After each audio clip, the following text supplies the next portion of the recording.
Qu'est-ce qu'un projet de recherche? Commençons d'abord par définir un projet. Un projet est un processus qui correspond à un ensemble d'activités coordonnées et maîtrisées qui comporte des dates de début et des dates de fin.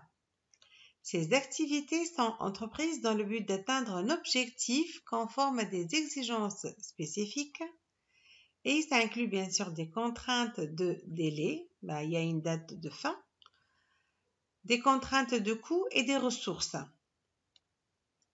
Concernant le projet de recherche, il comporte plusieurs étapes. La première étape correspond bien sûr à la définition de la question de recherche et la définition des objectifs. Il s'agit de bien comprendre la problématique afin de situer au mieux sa question par rapport à ce qui a été déjà démontré. Pour ceci, il faudra faire une bonne recherche bibliographique afin d'établir l'état actuel des connaissances sur le sujet et de s'assurer de l'originalité et de la pertinence de la question. Puis, on peut passer à la seconde étape qui est l'évaluation de la faisabilité, puisque l'étude de la faisabilité des projets est très importante et elle passe par plusieurs questions. D'abord, quelles sont les compétences des intervenants? A-t-on des intervenants qui ont les compétences requises pour établir ce projet de recherche et pouvoir le réaliser? Deuxième question, pour ce projet de recherche, il nous faudra des patients atteints de telle ou telle maladie ou des patients pour pouvoir faire des prélèvements d'un type ou d'un autre. Est-ce que le recrutement de ces patients est possible? Et troisième question, est-ce qu'on a les moyens nécessaires, les ressources matérielles nécessaires pour faire ce projet? Donc, l'évaluation de la faisabilité est très importante de point de vue ressources humaines et ressources matérielles. Troisième étape, c'est rechercher un financement. Bien sûr, on vient de parler de ressources humaines et de ressources matérielles. Ceci coûte de l'argent. Eh bien, pour pouvoir réaliser ce projet de recherche, il faudra trouver des financements pour pouvoir donc recruter les ressources humaines nécessaires et avoir les ressources matérielles et les moyens et les outils nécessaires pour donc réaliser ce projet. La quatrième étape est la rédaction du projet. Cette étape est très importante puisque lorsqu'on va bien rédiger le projet de recherche, démontrer sa faisabilité, démontrer la pertinence de cette recherche, on va pouvoir convaincre pour pouvoir avoir un financement. Le contenu du rapport de ce projet doit donc contenir l'originalité de l'étude basée sur une analyse de la littérature. Elle doit donc avoir une clarté des objectifs. Elle doit bien préciser la méthodologie.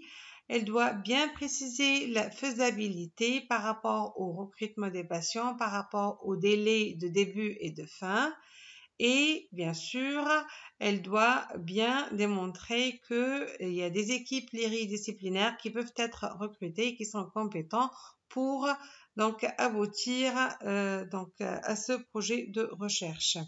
Et bien sûr, dans la rédaction de ce projet, il faudra bien préciser le budget nécessaire et adapté à cette recherche. Passons maintenant à la cinquième étape de ce projet de recherche, c'est l'identification des personnes ressources, puisque chacun a un rôle spécifique dans ce projet de recherche. Il y aura donc les personnes ressources qui vont aider à la recherche bibliographique ou qui vont donner une aide méthodologique pour la rédaction du protocole ou une aide à la rédaction pour les aspects réglementaires et l'évaluation des surcoûts. Déjà, on voit bien que pour un projet de recherche, il faudra une équipe pluridisciplinaire. Concernant la sixième étape, elle correspond à l'établissement des démarches réglementaires, qui est une étape très importante dans la réalisation de ce projet de recherche. Une fois ces 6 étapes bien établies, on va pouvoir passer à la réalisation. Donc, on a commencé par la planification pour aller à la réalisation. Et ces deux étapes, on les voit bien dans cette roue qui s'appelle la roue de Deming. Première étape, c'est la planification, plan. Deuxième étape, c'est la réalisation d'eau. Et bien sûr, après avoir réalisé le projet, c'est très important d'aller vers la vérification, vers l'évaluation des résultats, vers l'auto-évaluation, puisque c'est grâce à ceci qu'on va pouvoir faire l'autorégulation. Donc, on va réagir, il y aura donc une action grâce à cette autorégulation pour pouvoir s'améliorer et pour pouvoir donc avoir donc des réajustements dans le plan pour une nouvelle réalisation et ainsi de suite. Donc la roue de Deming permet cette amélioration permanente et c'est grâce à ceci qu'on peut avoir donc cette gestion de la qualité d'un projet de recherche. Et n'oublions pas que la science des projets consiste à prévenir les difficultés de l'exécution. Donc, c'est très important d'avoir une planification et donc d'avoir toujours cet esprit d'auto-évaluation, d'autorégulation vers cette amélioration continue. Merci pour votre écoute.